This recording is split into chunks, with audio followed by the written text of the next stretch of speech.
Kuwait நண்பர்கள் அனைவருக்கும் அஸ்ஸலாமு அலைக்கும் வரஹ்மத்துல்லாஹி வபரகாத்துஹு. எல்லோரும் எப்படி இருக்கீங்க? நல்லா இருக்கீங்களா? அல்ஹம்துலில்லாஹ்.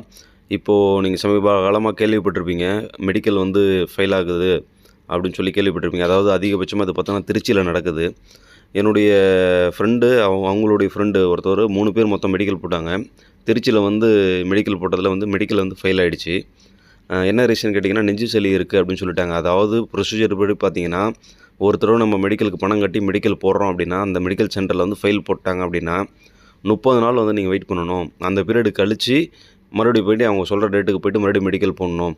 அதாவது நீங்கள் 30 டேஸ் வெயிட் பண்ண மாட்டேன் அப்படின்னா கேன்சலேஷனுக்கு ரூ. 1000 பணம் கட்டணும். ரூ. 1000 பணம் கட்டி 10 டேஸ் கிட்ட வரைக்கும் வெயிட் பண்ணணும். எதுக்காகனா அது கேன்சல் ஆகணும்.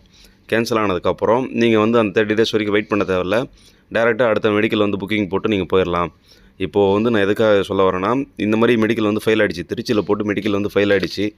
அதுக்கப்புறம் அவங்க பார்த்தீங்கன்னா கொச்சிக்கு போனாங்க. கொச்சிக்கு போனோன்னே அவங்க மெடிக்கல் பாஸ் ஆகிட்டாங்க. அதாவது திருச்சி வந்து காம்காவை பொறுத்த வரைக்கும் நீங்கள் போனீங்கன்னா உங்களுக்கு வந்து குவைத்துக்கு வந்து ரூ. 5500 வந்து ஃபீஸ் வாங்குவாங்க. நான் ஃபீஸுடைய லிஸ்ட்டு போட்டிருக்க பாருங்கள். குவைத்தை பொறுத்த வரைக்கும் ரூ. 5500. மற்ற நாடுகளுடைய விவரம் வந்து அந்த பட்டியலில் இருக்கும் பாருங்கள். அதாவது திருச்சியில் வந்து மொத்தம் ஒரு 5 இடத்துல அமுச்சு விடுவாங்க. அதாவது குல்சன், ஷிஃபா அப்படின்னு சொல்லி மொத்தம் டோட்டலாக 5 இடத்துக்கு அமுச்சு விடுவாங்க. அதாவது நீங்கள் வந்து உடம்புலே உண்மையிலே எந்த பிரச்சனையும் இல்லை அப்படின்னாலுமே அவங்க வந்து ஃபைல் போடுறதா வந்து நான் கேள்விப்பட்டேன். அதனால் நீங்கள் வந்து வெளியில் சென்னை, கொச்சி அந்த மாதிரி ஏதாவது ஒரு ஏரியாவை பார்த்து அங்கே போய்ட்டு மெடிக்கல் போடுங்க. எதற்காக நான் சொல்ல வரேன்னா, நம்ம வந்து டைம் பீரியடு கன்சியூம் ஆகும். எதுக்காகனா, இப்போது ஃபெயில் ஆகிட்டோம் அப்படின்னா அது ஒரு 30 டேஸ் வெயிட் பண்ணணும். அதுக்கப்புறம் அவங்க போடணும் மெடிக்கலு அப்படின்றபோது ஒரு 40 நாள் கிட்ட வெயிட் பண்ணுற மாதிரி இருக்கும். உங்கள் விசா டைம் பீரியட் வந்து எவ்வளோ இருக்குது என்னன்றது பார்த்துக்கிட்டு அதுக்கு தகுந்த மாதிரி சென்னைக்கு போங்க. அப்படி இல்லைனா கொச்சிக்கு போய்ட்டு மெடிக்கல் போடுங்க.